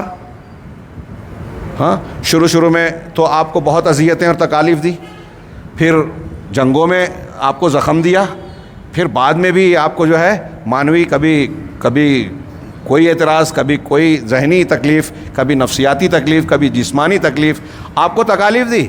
اللہ تبارک و تعالیٰ نے جو وعدہ کیا کہ آپ کو اللہ لوگوں سے بچائے گا، وہ اس معنی میں ہے کہ آپ کو جو جان سے مارنے آئے گا، قتل کرنا چاہے گا، ان کو کامیابی نہیں ملے گی. اللہ رب العالمین آپ کی حفاظت کرے گا. اور وہ حدیث جس میں ہے کہ مجھے 6 چیزیں ایسی ملی جو مجھ سے پہلے کسی نبی کو نہیں ملی. یہ 6 چیزوں کا بطور خاص ذکر کیا کہ اس سے زیادہ چیزیں. اس میں ایک چیز بیان کی، نصیرت بالرعب مسیرتا شہرن، مجھے 1 مہینے کی مسافت کے فاصلے سے، روب کے ذریعے سے، خوف کے ذریعے سے میری مدد کی گئی ہے. یعنی اگر کوئی دشمن اللہ کے رسول صلی اللہ علیہ وسلم کی شان میں گستاخی کرنے یا آپ کو تکلیف دینے کی نیت سے، آپ کو نقصان پہنچانے کی نیت سے آپ کے پاس آنا چاہے گا تو 1 مہینے کی دوری پر ہی رہے گا، اس کے دل میں ڈر خوف پیدا ہو جائے گا. اللہ کے رسول نے فرمایا کہ مجھے اس سے مدد کی گئی ہے. بہرحال آپ کو جو اللہ نے وعدہ کیا کہ آپ کو لوگوں سے بچائے گا، یہ آپ کو جان سے مارنے میں کوئی کامیاب نہیں ہوگا. اور بعض سیرت نگاروں نے یہ تفصیل لکھی ہے. ہاں، ایک مضمون میں نے پڑھا تھا، اس میں واقعات کے ساتھ دیا تھا کہ آپ کے نبی بننے کے بعد سے وفات کے درمیان تک مشرکین، یہود، نصارہ، ان لوگوں نے الگ الگ موقع پر جو آپ کو قتل کرنے کی کوشش کی، 18 مرتبہ کوشش کی. نبی صلی اللہ علیہ وسلم کو 18 مرتبہ قتل کرنے کی کوشش کی، لیکن کبھی بھی کامیاب نہیں ہوئے. لبید بن عاصم نے جو آپ پر جادو کیا تھا، یہ جو ہم نے واقعہ ابھی سنا پڑا من شر النفاثات فی العقد کے ضمن میں، تو اس نے جو جادو کیا تھا، اس جادو کا مقصد بھی تھا کہ آپ کو قتل کر دیا جائے، آپ کو مار دیا جائے. ہاں، اور اللہ کے نبی صلی اللہ علیہ وسلم پر جو جادو ہوا، ہاں، اس میں یہ روایت میں ہے کہ آپ چیزوں کو بھول جاتے تھے. بعض اہل علم نے، غالباً سفیان ثوری وغیرہ کسی نے کہا کہ یہ جادو کے بہت ہی شدید قسم کا اثر ہوتا ہے. ہاں، چنانچہ من شر النفاثات فی العقد کے تحت ہم یہ کہہ سکتے ہیں کہ جادو کے بہت سارے اثرات ہو سکتے ہیں. وہاں آدمی مر بھی سکتا ہے، بیمار بھی پڑ سکتا ہے. اسی طریقے سے جو ہے مختلف قسم کی دوسری پریشانیوں میں مبتلا ہو سکتا ہے. اس سے یہ ثابت ہوا کہ یہ اس کی تاثیر ہوتی ہے. جادو کے ذریعے سے کسی کا قتل کیا جا سکتا ہے، مریض ہو سکتا ہے، اور میاں بیوی کے درمیان تفریق بھی ہو سکتی ہے. میاں بیوی کے درمیان تفریق بھی ہو سکتی ہے. یہ کب ہوگا؟ جب اللہ چاہے گا. لیکن یہاں بات ختم کرنے سے پہلے آج کے درس کو یہ بیان کر دیں کہ جادو کا عمل، جادو سیکھنا بھی کفر ہے، سکھانا بھی کفر ہے، اور اگر آپ کروا رہے ہیں تو یہ بھی کفر ہے. ہاں، اللہ رب العالمین نے سورہ بقرہ میں ہاروت ماروت کے واقعے میں ذکر کیا کہ وَاتَّبَعُوا مَا تَتْلُو الشَّيَاطِينُ عَلَىٰ مُلْكِ سُلَيْمَانَ وَمَا كَفَرَ سُلَيْمَانُ وَلَٰكِنَّ الشَّيَاطِينَ كَفَرُوا يُعَلِّمُونَ النَّاسَ السِّحْرَ، کہ سلیمان نے کفر نہیں کیا بلکہ شیاطین نے کفر کیا. کیسے کفر کیا؟ کہ لوگوں کو جادو سکھاتے تھے. اس آیت سے پتہ چلا کہ شیاطین لوگوں کو جادو سکھاتے تھے، ان کا یہ عمل کفر ہے. وَلَٰكِنَّ الشَّيَاطِينَ كَفَرُوا، قرآن کہہ رہا ہے ان کا کفر کیا تھا کہ لوگوں کو جادو سکھاتے تھے. تو جادو کا سکھانا کفر ہے، اس آیت سے معلوم ہوا. اسی سیاق و سباق میں یہ آیت بھی ہے کہ ہاروت ماروت کے پاس جب لوگ بنی اسرائیل کے وہ لوگ جن کو آزمائش کے لیے جن کے درمیان بھیجے گئے تھے، وہ آتے تھے جادو سیکھنے، تو جب وہ دونوں کیا کہتے تھے، ہاروت ماروت خود کہتے تھے کہ انما نحن فتنۃ فلا تکفر، کہ ہم فتنہ ہیں، آزمائش ہیں، لہذا تم کفر نہ کرو. ہاں، یہ دیکھیے ہاروت ماروت کا یہ جملہ بھی بتاتا ہے ہمارے مولانا ثناء اللہ امرتسری رحمہ اللہ، مناظر اسلام، سردار اہل حدیث، اور ان کے اتنے القاب تھے. انہوں نے اپنی تفسیر میں یہ لکھ دیا کہ ہاروت ماروت جو ہے وہ فرشتے نہیں بلکہ شیاطین تھے. وَاتَّبَعُوا مَا تَتْلُو الشَّيَاطِينَ سے اس کا تعلق جوڑا، اور آج کل بھی کچھ لوگ اس کو جوڑ دیتے ہیں، کہہ دیتے ہیں. یہ بالکل مرجوح بات ہے. اگر وہ شیاطین ہوتے تو یہ جملہ نہیں کہتے کہ انما نحن فتنۃ فلا تکفر، ہم فتنہ ہیں لہذا تم کفر نہ کرو. اب اس کے بعد اللہ نے کیا کہا؟ کفر نہ کرو، مطلب ہم سے جادو سیکھو مت ورنہ کفر ہو جائے گا. آگے کہا اللہ نے فَيَتَعَلَّمُونَ مِنْهُمَا مَا يُفَرِّقُونَ بِهِ بَيْنَ الْمَرْءِ وَزَوْجِهِ، کہ ان دونوں سے وہ لوگ ایسا عمل سیکھتے تھے جس کے ذریعے سے میاں اور بیوی میں تفریق کر دیں. اللہ نے آگے کہا آیت میں وَمَا هُمْ بِضَارِّينَ مِنْ أَحَدٍ الا باذن اللہ. صحیح پڑھا آیت؟ وما هم بضارین بہ من احد بھی ہے. ہاں کہ یہ لوگ وہ جو سیکھتے تھے اس کے ذریعے سے وہ کسی کو نقصان نہیں پہنچا سکتے تھے مگر اللہ کے اذن سے. مگر جادوگر لا یفلح الساحر حیث آتا، جادوگر کہیں سے بھی آئے کامیاب نہیں ہو سکتا، وہ ناکام ہونا ہی ہے. تو وقتی طور سے اس کو کچھ چیزیں اس طرح کی نظر آتی ہے. اب جادو کی بہت سی قسمیں ہیں. ہاں جیسے یہاں گرہ میں پھونک مارنے والیوں کی بات ہے، اور زمین میں گاڑنے، کسی چیز کو لٹکانے، موم کا مجسمہ اس میں بھی واقعے میں بیان کیا جاتا ہے کہ بنا کر اس میں سوئی چبھونے اور اس کو چھپا دینے تاکہ کوئی نکال نہ پائے اور ہمارا اثر زائل نہ ہو جائے. اور اس قسم کے بہت سارے طریقے، نجوم، کہانت اور مٹی کے ذریعے سے انسان کے جسم کے کسی حصے کو پکڑ کر کپڑے کو لے کر جو ہے اس قسم کے عمل کیے جاتے ہیں. یہ جو بھی عمل کیے جاتے ہیں یہ کفر ہے. اور قرآن کی اس آیت سے جو ابھی ہم نے ہاروت ماروت کا پڑھا، اس سے بھی پتہ چلتا ہے کہ جادو کی تاثیر ہوتی ہے. ہاں اور انسان اس سے بچ سکتا ہے. ابھی تھوڑی سی بات جو ایسی چیزوں کی جو دکھائی نہیں دیتی لیکن اثر رکھتی ہیں. اگلا جو آخری آیت کا ٹکڑا ہے وَمِن شَرِّ حَاسِدٍ إِذَا حَسَدَ، میں آج ہی اس کی بھی تفسیر کر دینا چاہتا تھا لیکن وقت اب اس کی اجازت نہیں دیتا. انشاءاللہ آئندہ درس میں مِن شَرِّ حَاسِدٍ إِذَا حَسَد کی تفصیل پڑھیں گے. اللہ رب العالمین ہمیں دین حق کو سمجھنے اور اس پر عمل کرنے کی توفیق دے اور اس کی برکت سے دنیا اور آخرت میں کامیابی دے. وآخر دعوانا ان الحمد للہ رب العالمین وصلی اللہ علیہ نبینا محمد.